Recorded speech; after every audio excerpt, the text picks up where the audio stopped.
তো আজকে হয়েছে আমাদের মুসুরির ডাল, আর এখানে আছে ভেন্ডি ভাজা, আর হচ্ছে এটা পাতলা মাছের ঝোল, আর এখানে আছে হচ্ছে চাল কুমড়ো বড়ি দিয়ে, আর এখানে আছে মাটন। প্রেশার কুকারে করেছে হাজবেন্ড, একদম পাতলা ঝোল। আমার তো ভীষণ ভালো লাগে, কে কে ভালোবাসো এরকম মাটন খেতে। আর সাথে হচ্ছে আলু, আর যেহেতু হাজবেন্ডের হাতে তা মানে বলার আর কথা মানে থাকে না, দারুণ ফাটাফাটি। তো গন্ধ তো হেভি বেরাচ্ছে, খেয়ে দেখি।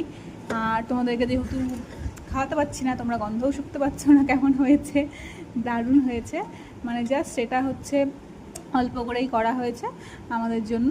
তো একদম হালকা পাতলা ঝোল। তো যেহেতু আমি মাছ খেতে অতটা পছন্দ করি না, ওই জন্য হাজব্যান্ড আজকে নিয়ে এসেছে মাটন অল্প করেই আমার আর মেয়ের জন্য। তো কে কে ভালোবাসো বলো এরকম মাটন খেতে। তো চলো টেস্ট করে দেখি কেমন হয়েছে। দারুণ হয়েছে, দারুণ।